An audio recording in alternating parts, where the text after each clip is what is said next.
Hoy voy a dejar concluido mi diario para unirlo con otro que tengo de varias reseñas de años, desde las Torres Gemelas y antes, para hacer un diario escueto y después continuaré otro.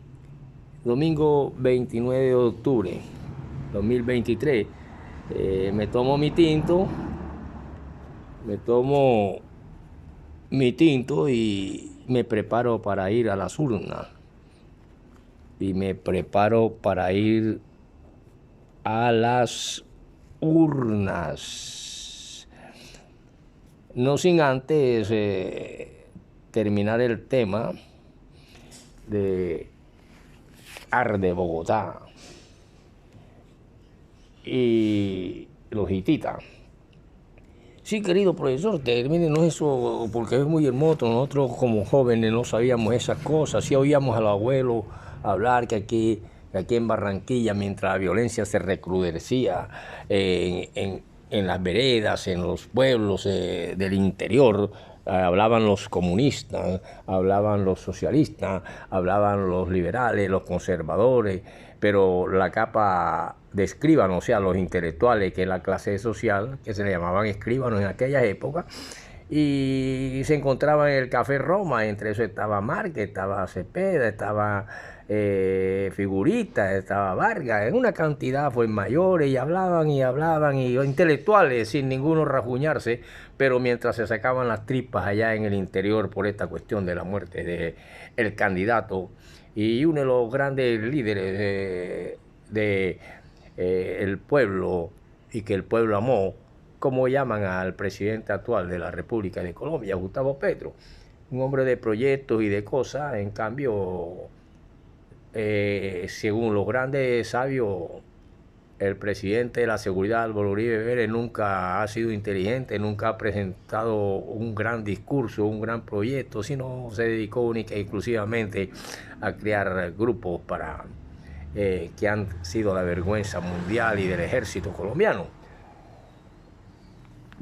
Oye, profesor, pero usted es uribito, yo no soy nada de nada. Soy un profesor que le estoy explicando todas estas cuestiones y que ya el pueblo está cansado de tantos yeras y tantos de la calle y tantos de gente de la misma cucaracha, del mismo totumo. Por lo tanto, terminemos esto de los hititas. Sí, profesor, para saber qué pasó realmente, cuál fue ese caos que hubo en Bogotá, profesor. Hombre, hubo un caos, usted sabe, busquen en el diccionario qué significa caos. Para poder entender. Bueno, profesor, díganos usted. Bueno, caos es un momento de turbulencia, debido a que con el cadáver desfigurado de este gran hombre que aparece en los billetes y la numismática colombiana, eh, se empieza con ese cadáver desfigurado de quien asesina al líder. Empiezan a haber grandes revueltas a medida que la voz se va expandiendo. Mataron al doctor Gaitán. Muchos abandonaron el cuerpo roja ya hecho una migaja de pedazos de carne, y todos gritaban: vamos al palacio, vamos al palacio, vamos al palacio. Y que allá estaba Mariano Ospina Pérez, y empezaron a disparar para evitar que el pueblo iracundo ganara la entrada, y con esos tiros se iniciaba la confrontación entre las masas gaitanistas y las fuerzas del orden. Por lo tanto, tenemos entonces una Bogotá donde ninguna mano del pueblo se levantará contra mí, y la oligarquía no me mata, porque Gaitán sabía que si lo hace el país se vuelca y las aguas demorarán 50 años en regresar a su nivel normal, pensaba Jorge Eliezer Gaitán. Y por eso es que aquí llega un momento en que podemos pensar: ¿pero qué fue esto de la muerte de Gaitán? ¿Puede tener un significado? Claro. Primero, antes de todo, hubieron unos decretos, como mediante el decreto 1265 de 1948, donde el gobierno nacional honró la memoria de Jorge Eliezer Gaitán y consagró su casa como monumento nacional. Allí funciona la Casa Museo Gaitán, que mantiene vivo el pensamiento político del caudillo del pueblo, como no ha visto otro jamás hasta estos momentos el señor presidente de Colombia. La muerte de Gaitán significó mucho porque fue el inicio de lo que se conoció y que han escrito muchos como Márquez, Borda, una cantidad de escritores han escrito sobre la violencia colombiana, y se inicia así. El país entonces vivía, por lo menos desde 1946, el recrudecimiento de la violencia partidista. De hecho, Gaitán se había convertido en uno de los principales denunciantes de la violencia de los conservadores contra los liberales, cuyos principales actos de denuncia fueron la marcha de las antorchas de allá en julio de 1947 y la manifestación del silencio de febrero de 1948. En realidad, el asesinato de Gaitán fue la chispa que aumentó la guerra bipartidista. ¿Pero por qué, profesor? Hombre, sencillamente porque las respuestas siempre van a tener que ver con la ilustración de las esperanzas. No se puede saber si su gobierno habría colmado todas las expectativas que se tenían. Lo que sí se sabe es que Gaitán representaba a un sector de la población que había sido excluido de la participación política del país. Para la época de su muerte, las masas populares solo eran importantes para las élites, como siempre han sido, para las élites de los momentos de elección, que eran poco tenidas en cuenta a la hora de gobernar. Y por eso que durante la Primera Guerra, que se conoció a mitad del siglo allá 20, salvo las reformas llevadas a cabo por Alfonso López Pumarejo, los gobiernos no habían legislado a favor del pueblo. En cambio, Gaitán, por sus actuaciones desde 1930 como abogado de casos que beneficiaban a los menos favorecidos, prometía cambiar las cosas. Podíamos hablar mucho acerca de Gaitán y ya se ha hablado mucho, y vamos a dejarlo hasta ahí para entender un poquito nosotros nuestra historia y por qué las esperanzas en el actual presidente colombiano, y que se están dando muchos resultados, pero siempre los enemigos de la prensa, de los diarios acomodados, que tienen sus dueños en aras políticas. La historia también antigua, medieval, y la historia de Asia Menor nos las traen hasta el presente, que vemos estas guerras intestinales entre un pueblo poderoso que tiene que ver con la creación del famoso y deteriorado y macabro capitalismo ya atrasado, y que el mundo se abre a una nueva perspectiva de unas economías totalmente mucho más amplias y distintas, y el mundo va hacia allá.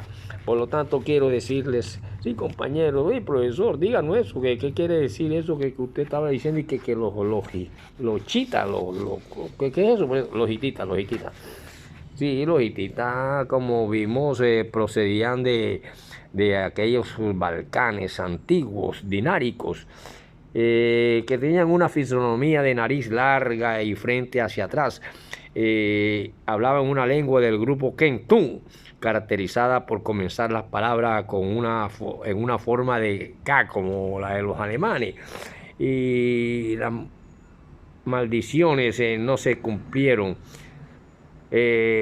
Sus descendientes, con el ánimo, hicieron de la ciudad la capital de su futuro imperio.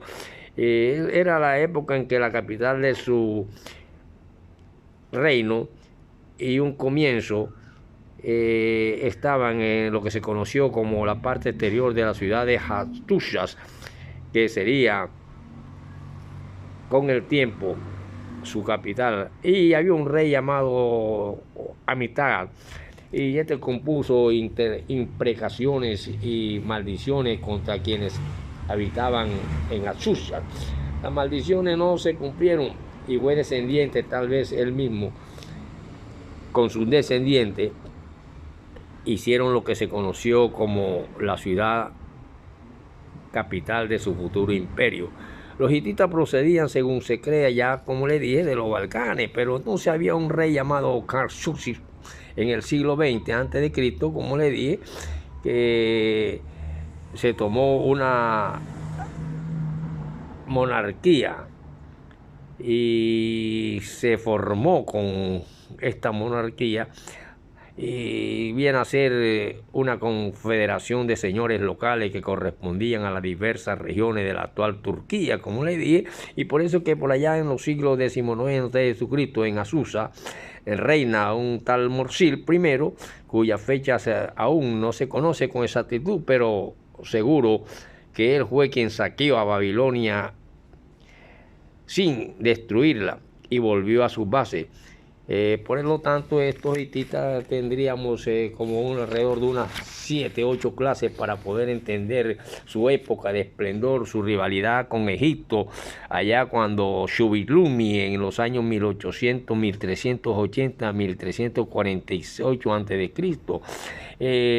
El Luis XIV de los hititas se puede decir